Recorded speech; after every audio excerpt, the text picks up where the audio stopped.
Muito boa noite, senhoras e senhores. Hoje, 8 de setembro de 2023. Já entramos no finalzinho do ano, já. Tá acabando. Hoje vamos falar sobre humanização de serviço no serviço de saúde. Ixi, assuntozinho de cultura para vocês e direitos que a gente deve aprender a reivindicar e vontades que a gente precisa aprender a respeitar, tá? Certo? Como de costume, né? Um minutinho para vocês. Pega a tua água, teu café, continua sem café, né, dona Marta?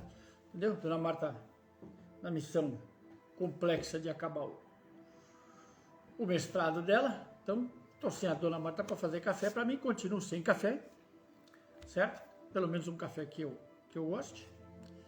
E um minutinho para você pegar sua caneta, seu lápis, seu papel e faça as devidas anotações aí para a gente poder conversar, tá bom?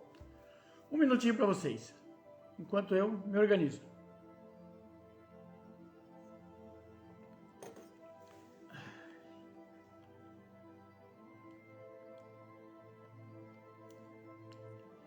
Hoje estamos ouvindo o grande Hans Zimmer, né, responsável por várias das melhores trilhas sonoras de filmes do mundo, né? Gosto dele, mas tem horas que ele me irrita profundamente, porque tem muita coisa que ele simplesmente muda um pouquinho o arranjo e reproduz a mesma estrutura. Não, né? Mas isso é só para quem é chatão que nem eu e se aprofunda mais que conhece mais música e assim por diante. Vamos lá, se prepara que lá vem a bolachada. Tá? Se prepara aí.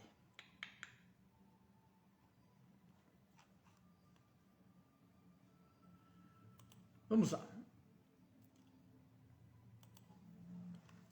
Bom, quando a gente fala de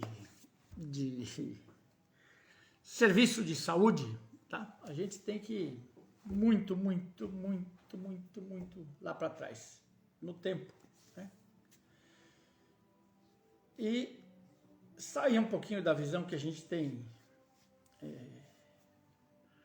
ocidental pronta de um serviço de saúde pronto, montado.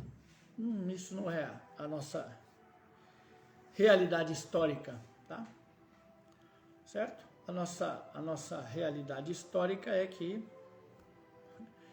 durante toda a nossa história enquanto civilização, nós somos favoráveis ou somos muito afeitos à guerra. Essa é a verdade. E a guerra gera feridos, tá? E por gerar feridos, você tem que começar como você quer continuar em guerra, não é? Que é a nossa tendência enquanto civilização, como a gente é muito chegado em continuar em guerra. Peraí, minha gente, que eu preciso me ajeitar, por quê? Porque eu continuo sem andar e a coisa aqui continua complexa, né? Não tenho posição, né? Isso ainda é um problemaço. Mas vamos lá, né? É a minha lesão de guerra, né? Trabalhar para o céu de vez em quando dá umas pauladas dessa aí, mas tudo bem. Como eu dizia para vocês, a ideia é que a gente vai continuar em guerra, então na medida do possível eu preciso dar um jeito de tratar as feridas daqueles que ainda têm condição de salvar. Para quê? Para que eles voltem para a guerra, tá? E a especialização dos serviços ou a qualidade dos serviços ou o melhor atendimento sempre é feito, né, para aqueles que detêm o poder, tá? Então, né, os faraós, os sacerdotes, né, os grandes líderes tribais e assim por diante, né? Então eles elegem lá os seus cuidadores, aqueles que eles entendem que têm as melhores capacidades para fazer as curas e isso vai, a arte da cura, ela vai evoluindo, tá? No Egito Antigo a gente tem os registros de Imhotep, tá? Legal? E a gente começa a entender um pouquinho, né? O que a gente precisa entender? Que existe um grande abismo, tá? Entre a minha vontade de conhecer o corpo humano e de entender como é que ele funciona, tá? Com as limitações dos nossos costumes e a limitação das nossas visões religiosas. Então, eu não posso sair por aí abrindo corpos, eu não posso mexer nos mortos, não é? E mesmo assim, um princípio, não é, de uma vasta literatura médica começa a ser construído. Então, desenhos, começam a se desenvolver desenhos anatômicos, começam a se desenvolver técnicas de redução de fraturas, né, de mobilização de membros, né, ervas apropriadas para cuidar de feridas, para determinadas doenças, males, quase sempre ligados a uma perturbação do espírito, tá? Né? Se você pensar que, né, no Egito isso está acontecendo, tá? Você do outro lado, se a gente levar em consideração que historicamente existe uma sincronia, né? Existe uma sincronia de ações acontecendo, né? Você está tendo lá pro lado da China, pro lado do Tibete, né? As primeiras também, o desenvolvimento das primeiras técnicas de cuidado, né, clínico, tá? Numa visão, né, tanto se a gente for falar de Índia, se a gente for falar de China, numa visão muito mais voltada para o holístico. O que eu quero dizer com isso, tá? O holístico é quando eu penso num ser humano como uma coisa integral, não penso só num corpo doente, tá? Certo? Eu penso que essa doença, basicamente a doença não existe, o que existe é o meu desequilíbrio, tá? O meu desequilíbrio vai causar doença, tá? Exceto aquilo que é trauma, certo? Ou seja, exceto quando eu quebro alguma coisa pelo esforço, quando eu me machuco, quando eu caio, quando eu sou perfurado por algum objeto contundente e assim por diante. Tá? A gente não vai pensar que, né, os hindus e os chineses são tão ignorantes a pensar que você tem uma fratura e a fratura é uma perturbação do seu fluxo de energia, né? A fratura não, talvez o desequilíbrio sim, tá? Aliás, muito do desequilíbrio a gente pensa em perturbações do espírito. Quando a gente fala perturbações do espírito, o que eu quero dizer com isso? Tá? Perturbação do espírito é tudo. Tudo. Tá? E aí quando você diz tudo, nossa, você está falando o quê? Estou falando de problemas com a minha alimentação, problemas de equilíbrio ou de desenvolvimento do meu corpo físico, literalmente, dos meus órgãos, da minha musculatura, fraquezas, tá? Problemas relacionados à água, qualidade da água, qualidade daquilo que eu estou ingerindo, entra nesse processo também. O que mais que entra nesse processo? Tá? O meu humor, literalmente o meu humor, tá? O meu estado de espírito, quanto eu tenho de raiva, quanto eu tenho de angústia, quanto eu tenho de medo, quanto eu tenho de revolta, quanto eu tenho de passividade e assim por diante. Os estados de espírito são primordiais para o meu diagnóstico, para a minha visão. Tá? E, consequentemente, ou aliado a isso, eu tenho a visão Difícil explicar isso para o ocidental, porque o ocidental tem uma visão de espiritualidade ligada a uma religião. Não é só isso, tá? É o quanto, né? Quando a gente fala de espiritualidade, apesar dela ter um sentido doutrinário, filosófico, religioso, vamos colocar assim, tá? É complexo explicar isso, não é muito simples não. Tá? Apesar dela ter isso, também existe um componente da minha adequação para com a vida. Pensa nisso, tá? Pensa você aí, né? Hoje, século XXI, técnicas muito modernas de tratamento e a gente continua lidando com maus, com situações de saúde que envolvem inadequação com a vida, tá?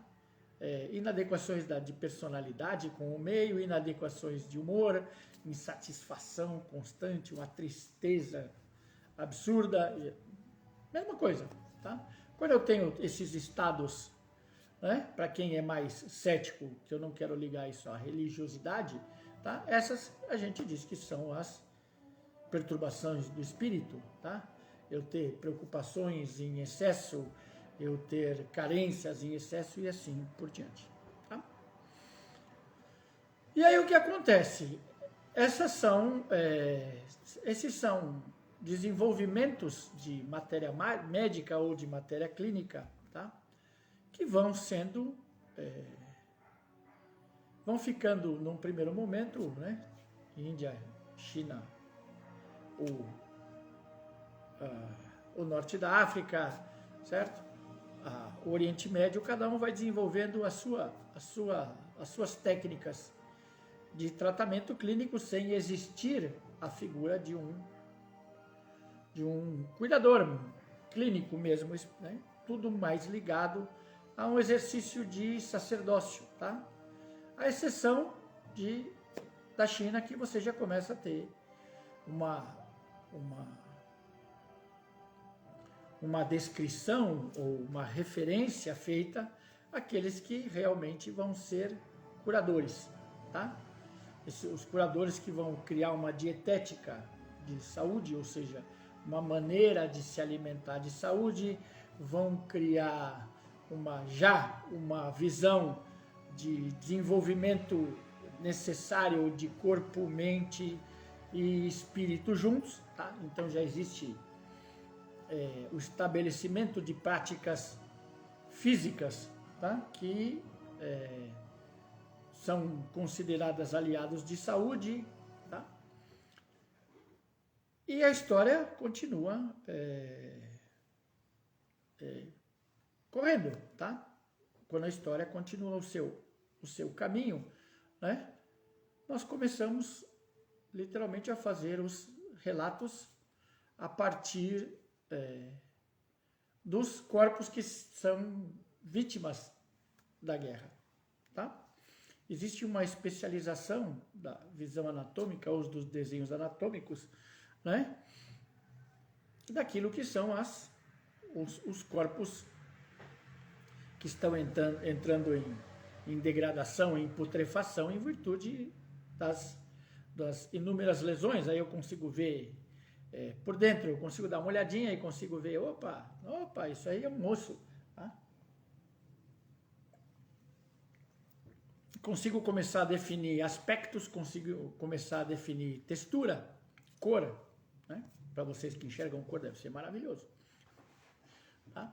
Mas consigo definir cor de musculatura sã, aspecto da musculatura quando ela está necrosando ou quando ela está com menos sangue, consigo começar a definir o que é um vaso sanguíneo, um nervo e assim por diante. É uma evolução, tá? E essa evolução, abençoadamente pela nossa história, ela é excepcional, vamos dizer assim, tá? Você começar a saber que pessoas que não tinham a mínima possibilidade de ter um corpo físico para estudo, né? Muitas vezes que estudavam com animais, abriam os animais, né?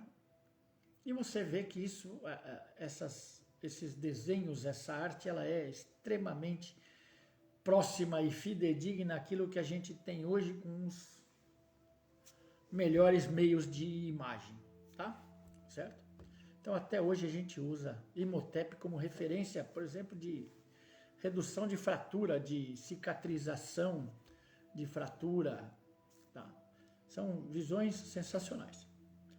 E aí entra, né, para quem é muito mais interessado, para quem quer entender isso, tem um livro que dá até para, né, baixar da internet. Não é muito legal fazer isso com o autor, mas existe essa possibilidade, tá? Que é o livro do Richard Gordon, que fala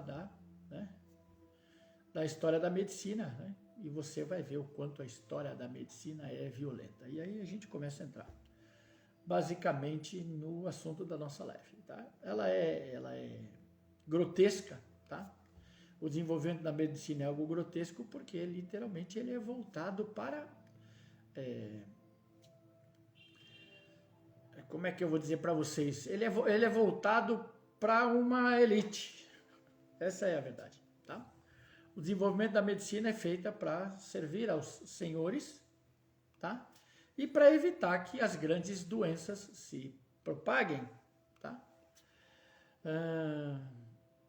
Porque até a gente chegar ali no Império Romano, no tempo de Cristo, você já tem o desenvolvimento das escolas medicinas, as escolas médicas do Oriente, né? Você já tem as escolas de Ibn-Sina, você já tem a escola zoroastrista, né? Você tem institutos já, né? Que são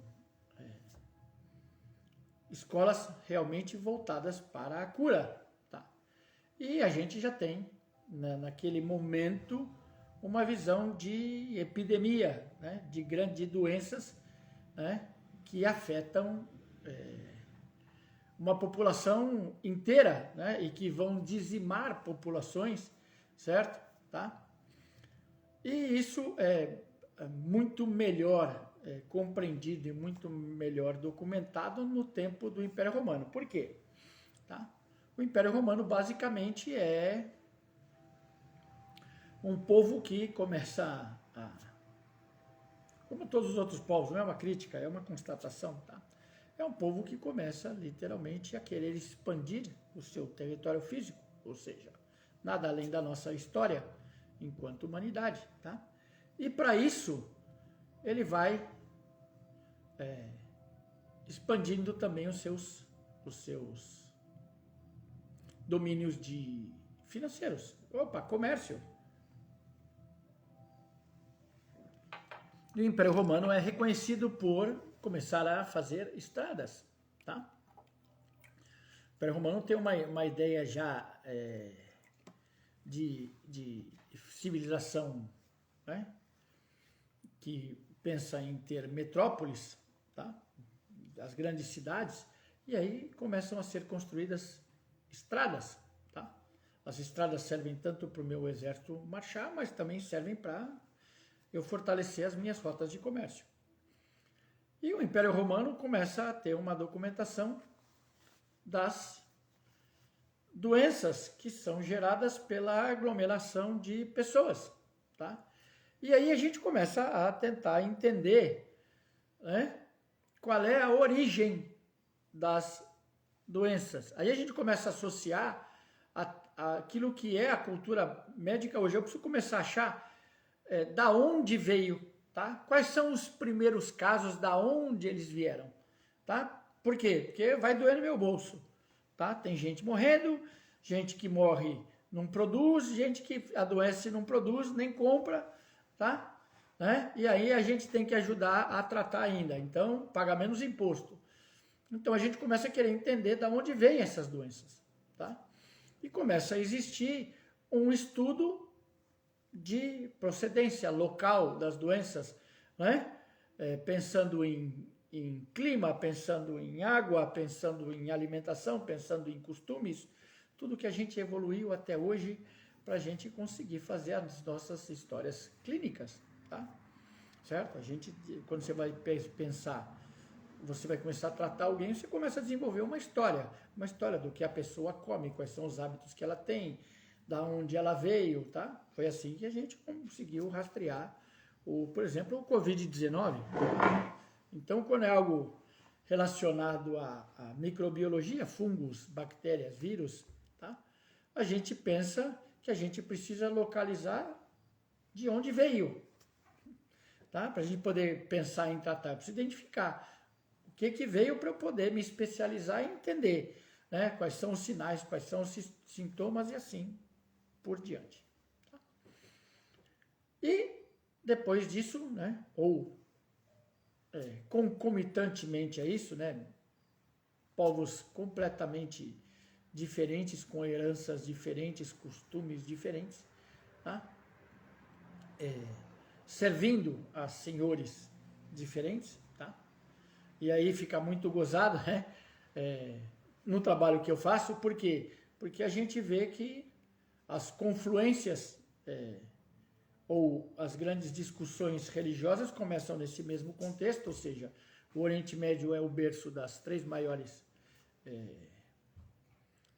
das maiores religiões do nosso planeta, tá? O judaísmo, o cristianismo e o islamismo. E, ao mesmo tempo, a gente entende que esses povos, essas visões diferentes de vida, estão convivendo no mesmo espaço, na mesma região do planeta, tá? Cada um com os seus costumes, certo? Tá? Já discutindo, já brigando, né? E você começa a ter a figura dos dentistas, tá? Ou dos preparadores de elixires, né? Que vão aprendendo a cuidar das pessoas e dos animais, vira uma pseudo-profissão, tá? E isso depois é passado, eles vão tendo seus aprendizes até você... depois, né, numa confluência de entendimento de que existem existem localidades no planeta que já estão desenvolvendo uma visão clínica, a gente começa a pensar na figura propriamente de um curador, de um médico, alguém que vai se especializar no cuidado de pessoas, tá? E aí surge aquilo que a gente vai dar origem aqui para a gente não médico de família, mas você começa a ter os médicos de povoado, da mesma maneira que você tem as mulheres que se especializam como parteiras, vão ser parteiras, vão cuidar daqueles que nascem, vão entender as complicações do nascimento e assim por diante, tá? E a gente precisa compreender que isso é sempre uma tríade, tá? Ou seja, eu tenho a interferência do sacerdócio, eu tenho aquilo que as mulheres fazem e tenho aquilo que os homens fazem, tá? Certo? Então, a visão, os sacerdotes estão sempre interferindo naquilo que pode ou não ser feito, tá? Certo? E, ao mesmo tempo, você tem o aparecimento desses dentistas, né? Aqueles que vão extrair os dentes e vão fazer as pequenas cirurgias, né? Vão fazer os seus primeiros testes, vão formular os seus elixires, né? As suas poções para que a gente se cure, tá? E eles vão andando por aí, literalmente são migrantes, né? E quando você lê isso historicamente, você entende isso bacana, tá? E com o desenvolvimento das cidades, dos povoados, né? Com a constituição das primeiras nações, você vai tendo a figura de uma pessoa ou de algumas pessoas que nos povoados vão assumindo essa responsabilidade, tá bom? E aí quando você começa a ver mais aqui no mundo ocidental, quando você começa a ver o aparecimento dos primeiros centros de estudo, você descobre que existe uma elitização do sistema, tá? Talvez seja essa elitização do sistema, ou seja, né, poucas pessoas têm acesso a estudar, tá bom? Ainda, hein? Olha, lá atrás, hein? E essas pessoas literalmente começam a se intitular como donos do saber, tá? Eles vão detendo o domínio e o controle do saber, tá? Por isso que você vai ter movimentos depois de uma tentativas de você formar livres pensadores, como o iluminismo, tá? Né? Mas você tem uma elite, tá? Essa elite que serve, continua servindo aqueles que têm mais poder, mais dinheiro, tá? Eles vão começando a relacionar o seu conhecimento sobre doenças, né? Você começa a ter o entendimento das doenças venéreas, tá? Você começa a ter entendimento das doenças de fígado, né? Pelos excessos, né? Pelo excesso de álcool, pelo excesso de drogas, pelo uso do ópio e assim por diante, tá? E a nossa evolução, tá? Para não ficar dando aula de história segmentada para vocês, depois se for o interesse de vocês escrevem aí em comentários e a gente começa a detalhar literalmente a evolução da medicina por períodos, tá? Aí é mais um trabalho como aquele que eu estou fazendo de leitura da Torá, né? No Teoria das Órbitas, no outro canal, né? É um trabalho de você pegar uma vasta documentação e começar literalmente a categorizar por momentos da nossa civilização. Mas o que eu quero dizer para vocês, né? Até os nossos dias, tá? E para não ficar muito longo isso para vocês, ou muito maçante, eu vou dizer para vocês que a partir do século, do final do século XIX, o começo do século XX, tá? A medicina começa a ser de um pouquinho mais de interesse porque a gente começa a aprender a produzir em massa, tá? Começa a época do descobrimento das grandes fontes de energia e, consequentemente, os momentos da industrialização, do começo da industrialização. E eu preciso de trabalhadores, eu preciso de conforto. Essa é a ideia, tá? Que quem tem mais dinheiro tenha conforto, tá? Então eu preciso, como eu quero ter mais pessoas que eu comande ou que eu dirija a vida, automaticamente eu quero que essas pessoas tenham condição de me servir, tá? E para isso a gente vai criando um sistema de saúde, tá? Eu começo a fazer literalmente hospitais e centros de atendimento. Ah, mas isso existe desde a ordem dos hospitalares lá na época das cruzadas. Não confunda as coisas, tá? A ordem dos hospitalários, ela nada mais é do que uma adequação de monastérios, tá?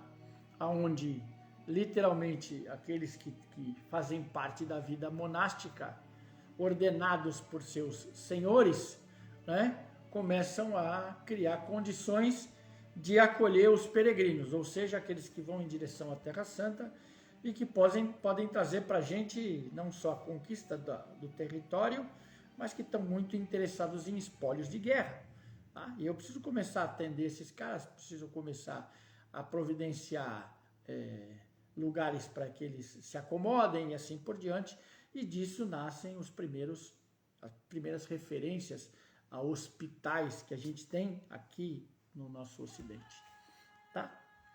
Alexa, próxima música.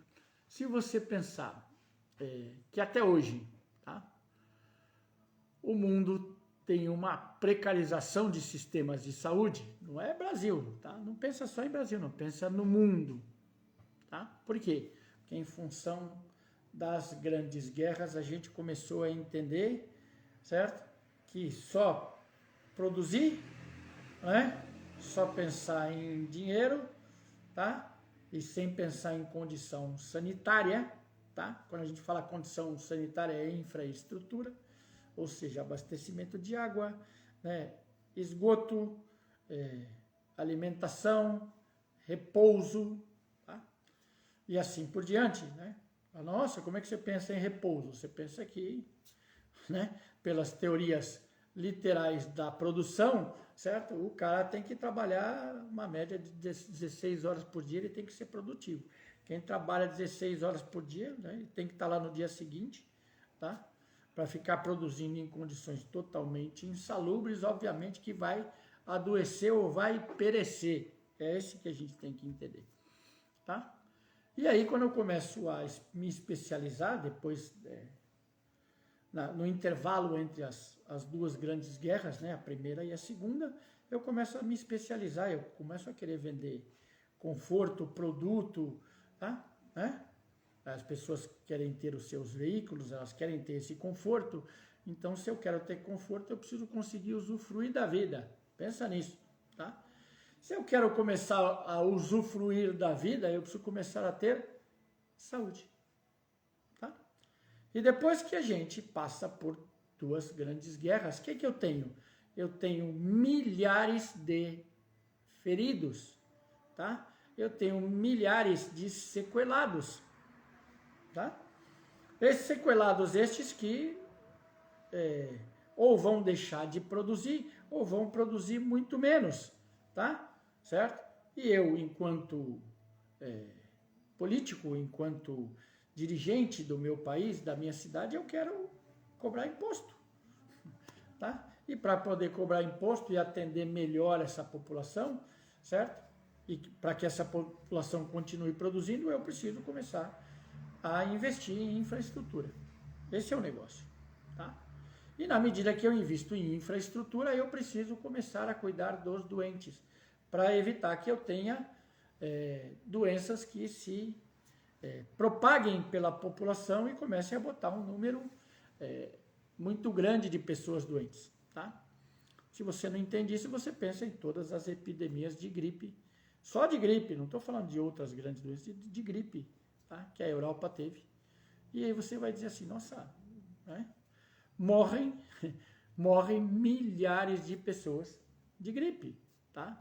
Mesma coisa quando a gente vai pensar em tuberculose e assim por diante. Então eu preciso começar a criar um sistema para atender as pessoas, tá? Aí eu tenho um abismo. Como é que eu vou criar um sistema para atender pessoas, tá? Se quem vai atender as pessoas, né, não estão preocupados com as pessoas, porque eles servem aos senhores que têm dinheiro, tá? E aí você coloca os médicos, tá? Ah, tá criticando o médico? Tô. Vou criticar a vida toda, tá? Tô estudando medicina, né? Trabalho com medicina há trocentos anos e continuo achando que o médico tem uma empáfia, tá? Certo? O médico tem uma arrogância que o próprio sistema entende isso. Não sou só o Rodriguinho aqui que está dizendo para você, tá? O sistema entende isso, tá? Entende que a relação do médico com a humanidade é uma coisa muito distante, tá? E a nossa live é sobre humanização do sistema. Então a gente vai pensando assim, eu tenho uma necessidade, eu começo a ter infraestrutura, eu começo a criar hospitais para atender as pessoas, tá? Certo? Porque eu não só quero atender essas pessoas, mas eu quero que os filhos delas sejam trabalhadores. Então eu começo a ter serviços especializados, né? Serviços mais voltados para cada faixa de idade e assim por diante, tá? E aí depois da Segunda Grande Guerra eu entro num conflito, tá? Qual é o meu conflito? Tá? O meu conflito é que literalmente acabou o dinheiro. Acabou. Tá? O mundo se destruiu, tá? As nações se atacaram, milhares de pessoas morreram, eu tenho milhares de sequelados e eu preciso começar a entender que eu preciso criar um sistema para saúde, tá? Como é que eu vou criar um sistema de saúde? Eu preciso criar um imposto, tá? Para que as pessoas que vão ficar doentes comecem a ter recursos, né? O Estado precisa ter esses recursos, as pessoas precisam pagar impostos. E assim começa, tá? Então a gente começa a contribuir para ter sistema de saúde. É assim que funciona, tá? E esses sistemas são geridos, né? A gestão desses recursos é feita pelo Estado, direta ou indiretamente, tá? Aqui no Brasil, a gente criou sistemas digamos, indiretos. Tá? Os sistemas de previdência social foram criados para que as pessoas contribuíssem, para que elas pudessem ser atendidas pelo sistema de saúde e, ao mesmo tempo, para que elas, em algum momento da vida, pudessem parar de trabalhar. Contribuição para que você se aposente. Tá? Um sistema baseado em quem as pessoas que contribuem, tá, vão bancar o sistema para aquelas pessoas que precisam dos serviços. Tá? É assim até hoje? É assim até hoje. Tá? Cada vez mais. Porque na medida que eu afano o sistema, desequilíbrio, né, à medida que os nossos dirigentes são corruptos, né, e que eles não investem em sistemas de saúde, certo? Que eles têm outras prioridades, a gente vai começando a ter uma brecha e com o crescimento populacional, eu vou tendo uma população cada vez mais doente e cada vez ficando doente mais cedo, tá? Mas aí, como eu colocava para vocês, como é que eu vou botar um semideus, que é a figura do médico, e ainda é muito dentro da nossa sociedade, né? Certo? Como é a figura do juiz, tá? Eu vou pegar um semideus, né? E vou fazer esse cara se importar com gente, tá? E abençoadamente você continua tendo aquela microvisão, né, de médicos que são voltados para atender as famílias. Tá? Então você já tem a figura do médico de família. Né? A gente, por exemplo, tinha um pediatra, né, o Dr. Bicudo, que era médico de absolutamente tudo. Ele não era só um especialista em criança. Tá? Ele era um clínico geral, tá? E esse clínico geral entendia de absolutamente tudo. Então era um cara que podia ajudar uma família a manter a sua saúde. Tá? E literalmente essa figura, estou falando da década de 60, não sou tão velhinho assim, tá? Legal? Em contrapartida, né? Em contrapartida você tem a necessidade dos médicos ganharem mais dinheiro e também pensarem em trabalhar menos. Tá?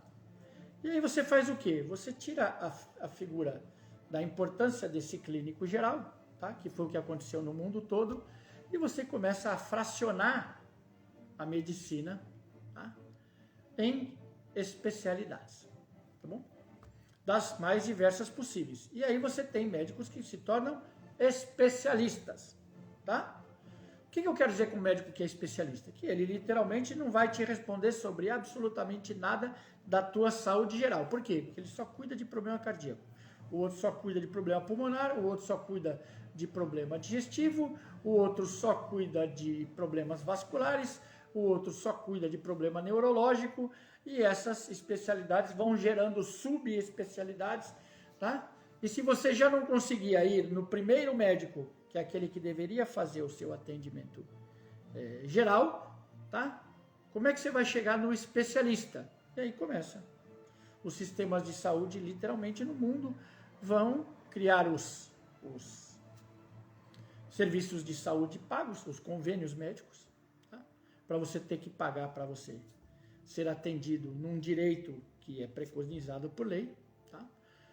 Mas você paga e aí você precisa conseguir marcar com o especialista, porque ele não está à sua disposição, certo? E aí você começa um sistema de espera, de demora para atender, né? E cada vez você passa de um especialista para o outro, é mais um tempo de consulta, tá? O sistema vai ficando cada vez mais caro, cada vez mais específico, e tudo que cresce muito, tá? É difícil da gente fiscalizar, é difícil você controlar, tá? Então você começa a ter gente que quer produzir, tá? Produzir é a necessidade da humanidade de ser cada vez mais produtivo, tá? E quando eu quero ser produtivo em sistema de saúde, o que eu faço? Se eu tenho que atender, né, 10, 15 pessoas por hora, quanto tempo eu fico com cada um? Até a pessoa entrar na sala, sentar, legal? Eu olhar para a cara dela e perguntar, tá? Dá tempo de fazer isso? Obviamente que não dá. Tá? Então, a figura do médico é cada vez mais distante do serviço que ele deveria prestar. tá? A figura do corpo de atendimento de saúde, médico, enfermeiro, os assistentes, né? Tá?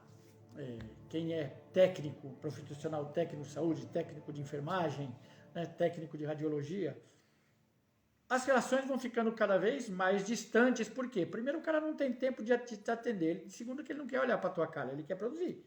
Porque ele é cobrado de produzir, tá? E se eu sou cobrado de produzir, como é que eu vou prestar um serviço de qualidade? Se eu não conheço as pessoas.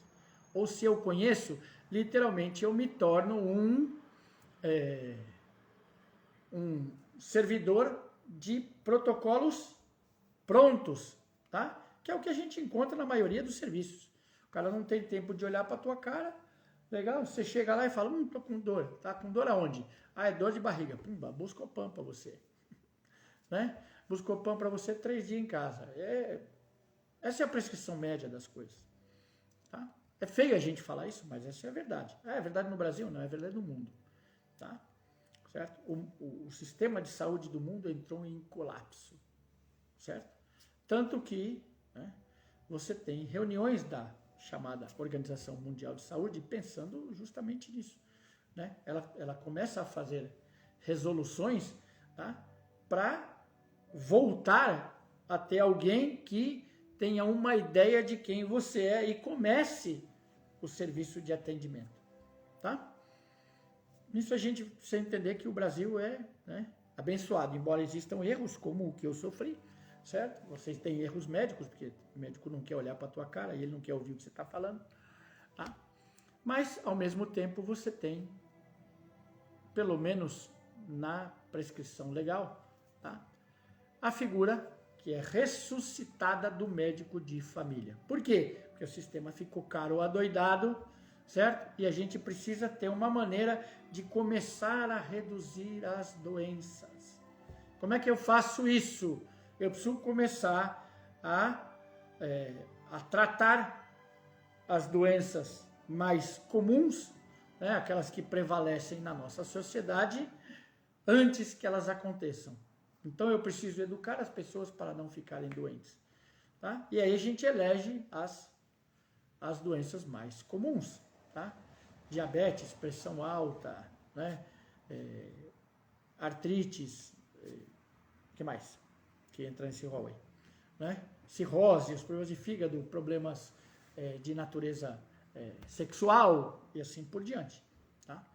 E o sistema começa a criar uma porta de entrada para o sistema, tá? Certo? Por declarações da Organização Mundial de Saúde. Tá? Você ressuscita na década de 60, 69, eu sei que reincorpora a figura do médico de saúde. Para quem? Ele é a porta de entrada dos sistemas. Tá? Para quê? Para ele começar a conhecer a população. Tá? Então, como a gente não tem muito tempo para fazer isso, e aí reitero para vocês, querem aprender isso aí desde lá do começo, história da medicina, como é que começa? Escreve aí em comentários, manda e-mail aí para mim, né? Tá? No final de todas as minhas lives aparece o meu WhatsApp aí, manda recado lá e fala assim, eu quero aprender esse negócio aí desde lá do começo que eu quero entender. E a gente monta as lives aqui da história da medicina para vocês. Tá? Mas o que a gente precisa aprender hoje para a gente poder falar de humanização de serviço? Tá? A figura desse médico é criada junto com diretrizes, tá, de atendimento. Quais são as diretrizes de atendimento? Primeiro, você, paciente, caso você não saiba, você tem direitos. Qual é o teu direito? Você não é obrigado a seguir nenhum procedimento médico, tá? Complicado isso aí. Passei por isso aí, não é bem assim. O médico não discuta, tá? Mas, pela lei, você não é obrigado a passar por nada disso. Tá? Você tem direito de ser informado sobre como vai ser o seu tratamento. Você tem direito de ver se você concorda ou não com o teu tratamento. Aqui você vai se submeter ou não. Tá? Esse princípio a gente chama de princípio da autonomia. Tá? O paciente deve ter autonomia sobre o serviço de saúde. Tá? o médico tem por obrigação fazer o melhor. Calma, Ed, não acaba com a minha live ainda não, que eu tenho tempo. Vem com essa não, se comporta aí. Tá? Estruturalmente, o médico tem por obrigação da profissão que ele escolheu. Não estou preocupado se ele está cansado, se ele fez 10 plantões, 20 plantões, isso é problema dele. Do que ele escolheu, de quanto ele quer ganhar de dinheiro. Tá? Isso aí cabe ao médico. Tá? Mas ele tem a obrigação de fazer o melhor possível, tá? Para a sua saúde. Princípio da beneficência. Tá? Ele tem que fazer o melhor possível para a sua saúde dentro dos meios disponíveis. Tá? E ao mesmo tempo que esse é o princípio da beneficência. Tá? E o princípio da não maleficência, que é bem parecido, mas né, sabendo que vários procedimentos causam mal, vários tratamentos têm um efeito adverso, tá? O médico também precisa trabalhar no sentido de reduzir ao máximo todos os efeitos adversos, tá? Ou todas as complicações possíveis de um tratamento. E junto com isso tem um princípio de justiça, ou seja, que o acesso ao serviço de saúde tem que ser justo, tem que ser impessoal, tem que ser direito de todo mundo. Tá bom? Algumas nações aceitam, outras não. Tá? Certo? Como você tem o caso dos Estados Unidos, que você quer saúde, vai lá e paga. Paga por fora, paga o teu convênio aí, vai ter, tá? Abençoadamente no Brasil, isso a gente não pode reclamar, a gente tem um serviço do SUS, tá? Que abarca todas as especialidades, inclusive aquilo que a gente relaciona como saúde mental, tá?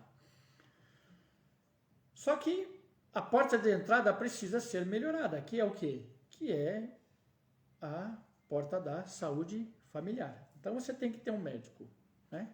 Um posto de saúde, uma unidade de saúde familiar, um posto de saúde que é próximo da sua casa. E aí você pensa numa adequação do sistema que é geográfico, tá? Então o que acontece? Os bairros ou as pequenas regiões têm que ser atendidas, né, num endereço mais próximo de onde as pessoas residem. Para quê? Para que você não tenha despesa de transporte, para que não fique longe da tua casa, pensando em você aderir ao tratamento, né? Você manter o tratamento. Então, se é mais próximo, mais fácil você se deslocar, tá? Essa é a ideia, certo? E aí você precisa começar a ter um indício, tá? Isso serve para pesquisa, serve para a gente começar a ver naquela determinada região quais são as doenças que mais acontecem, tá? Por isso que a gente tem números de dengue hoje, de zika, de chikungunya. Por quê? Você mora perto de um canal, você mora perto de uma água parada, né? Você mora perto de uma região de desmatamento, você vai tendo estatísticas que vão dizendo, né, quais são os índices de propagação do mosquito, você faz as campanhas. Legal. Só que para isso a gente precisa chegar numa coisinha que é o centro da nossa live, e nós vamos gastar os nossos últimos 15 minutos falando disso, tá? Isso vale para os dois lados, tá bom? Do lado dos médicos, enfermeiros e servidores da saúde, eles precisam entender que primeiro eles ganham para isso, tá? E na figura de prestador de serviço, você precisa prestar o serviço com a maior eficiência, serviços que tenham uma maior eficácia, tratamentos que tenham uma maior eficiência e eficácia, e ao mesmo tempo prestar o serviço com a maior qualidade possível, tá? E quiçá impossível, que nós estamos falando de gente, nós estamos falando de saúde, nós estamos falando de sofrimento humano, tá? E para isso, tá? Existe o indicativo ou a preconização de que o médico tem que aprender a ouvir o paciente, tá? Por quê? Eu, por exemplo, estou com uma tremenda lesão, legal? Tá? Para o médico, eu não posso mais ter dor, mas eu tenho. E aí? Tá? Quem convive com a dor? Eu. Quem convive com a incapacidade? Eu. Então, quem sabe como é que a minha dor dói? Eu. Tá? E é esse diálogo que tem que começar a acontecer entre médico e paciente. O médico precisa, tá? A função dessa estrutura de saúde familiar é justamente essa. Eu tenho um médico que me ouça sem dar palpite, para ele entender como eu penso, para ele entender como eu me sinto. E aí a gente engloba, ou a gente precisa entender isso dentro do ponto de vista da descrição de saúde da Organização Mundial de Saúde, que saúde não é só doença, saúde é um completo estado de bem-estar físico, mental, emocional, social, legal? Tá? E não simplesmente uma relação de doença, de enfermidade, tá? Então, muitas vezes eu estou doente, porque eu não tenho como pagar a conta, eu estou deprimido, eu estou infeliz, né? Eu preciso fazer um tratamento para pressão alta e eu não tenho acesso ao remédio que eu preciso tomar, tá? Ou não existe o remédio que eu tenho que tomar, não tem no sistema, ele não é dado esse remédio, eu tenho que comprar, eu não tenho grana para comprar, né? Eu preciso fazer tratamento com insulina no sistema, legal? E tem uma região que não tem insulina disponível, que o cara tem que comprar. Isso tem que estar compreendido dentro do sistema para ver como é que o sistema vai te ajudar.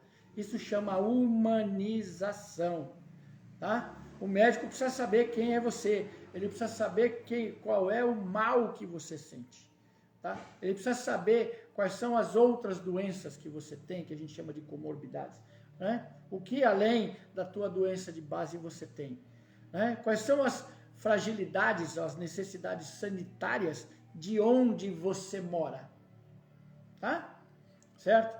Você mora em rua onde tem lama, onde o esgoto é a céu aberto, né? Tudo isso precisa ser compreendido, tá?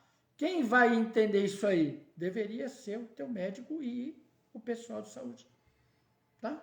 Para entender, né, de cada região, de cada família, quais são as maiores necessidades. Essa é a função. É só assim que a gente vai ter humanização. Então o cara precisa descer do pedestal dele de Deus, certo? E precisa haver uma adequação do sistema, por isso que eu estou fazendo essa live, porque nós, enquanto cidadãos, precisamos questionar o sistema, né? Porque o cara precisa ter tempo para atender paciente, tá? Paciente não é luminária que você monta, você tem 4, 5 minutos para montar a luminária e botar ela na linha de produção, sair da linha de produção para ser vendida. Não é, é gente, tá? Gente tem o seu tempo de conversa, tem o estabelecimento de uma relação de confiança, tá bom? Certo? E aí o que é pior para vocês, se vocês querem falar de humanização? As relações de confiança, embora elas tenham que chegar no posto de saúde, ou as relações de humanização, elas começam dentro da nossa casa, tá? A gente precisa, né, nós, como sociedade, precisamos começar a identificar as doenças da nossa família, tá? Certo? Não só as doenças físicas, tá? Então, eu preciso ver que meu pai está lá, ele era superativo, agora ele não tem mais vontade de fazer nada, ele está começando a ficar mais deitado, ele não tem força para levantar, legal? E aí, o que a gente fala? Ah, ficou velho. Beleza? Tá? Não é bem assim, tá? A gente precisa começar a olhar a evolução das coisas. Para isso, nós precisamos voltar a ser família, tá bom? Tá certo, nosso governo quer acabar com a família, mas nós, seres que temos consciência, precisamos começar a cuidar também das pessoas que moram com a gente, que vivem perto da gente, chama humanização, tá? Certo? Quando eu olho que eu tenho um vizinho que sai todo dia no mesmo horário e agora ele não sai mais, legal, eu preciso bater na portinha dele para saber por quê, o que foi que aconteceu, por que ele não sai mais, legal, e de repente ele está precisando de ajuda. Se a gente quer humanizar, começa na gente, tá? Porque de cima para baixo, tá? De cima para baixo, vai ser complicado humanizar. Legal? Tá? Porque um cara que ganha, né, 1.000, 2.000, 3.000 reais para dar um plantão de 12 ou de 24 horas, ele ganha num plantão o que 90% da população ganha. Tá? Então você acha que ele vai estar muito preocupado com você ou ele vai estar muito preocupado com a grana que ele está ganhando? Legal? Tá? Se você for entender o serviço de saúde, você vai entender que esse cara, no meio do plantão dele, ele quer deitar e ele quer dormir. Pessoal que trabalha de noite quer sair do serviço para ir lá deitar e dormir. Né? Sendo que o horário dele de trabalhar é de noite. Aí você vai dizer, ai, mas ele cansa, ai, mas ele tem mais responsabilidades que os outros. Escolhas. Escolhas. Tá? Eu não posso dizer para você que eu não vou fazer o meu serviço porque eu estou cansado. Eu não posso dizer para você que eu não vou fazer o meu serviço porque eu vim de outros serviços. Você não tem nada a ver com isso. Tá? Então, quando a gente fala de humanização, eu estou falando de consciência. Estou falando de tomada de consciência por você. E ela começa na sua casa. Ela começa em você conseguir conversar e ver, olhar para as pessoas que estão com você, ver quem está com mau hálito, né? Problema de saúde, tá? Não é só no escova o dente, não é só problema de higiene, pode ser problema só de higiene, mas muitas vezes é problema de saúde, tá? Quem vomita, quem emagrece de uma hora para outra, quem engorda demais de uma hora para outra, tá? Quem muda de cheiro, né? Quem muda de humor, certo? Para a gente começar a mudar a nossa visão de sociedade, também em relação à progressão da vida natural, tá? Que hoje, como a gente tem a terceira idade, a melhor idade, a quarta idade, a quinta idade, e assim nós vamos, tá? A gente tem um poder que os idosos também ganharam, tá? Certo? Onde eles se colocam na posição de que eles não querem ser questionados e também não aceitam ajuda, tá? Porque eles não querem mudar a estrutura de vida deles e não percebem que muita coisa já mudou, tá? Você tem o idoso que não quer mais comer, você tem o idoso que não quer tomar remédio, você tem o idoso que não quer morar com outras pessoas e não tem condição de morar sozinho. Tudo isso a gente chama de humanização, tá? Porque na medida que a pessoa não consegue mais ser responsável por ela, ela tem que aceitar uma mudança de contexto de vida para se adaptar. Legal? Tá? Para isso você não precisa ter 200 anos, você não precisa ter um agravamento de doença. Legal? Tá? Eu estou andando de cadeira de rodas, adaptação. Ah, gostaria muito de estar andando. Não estou.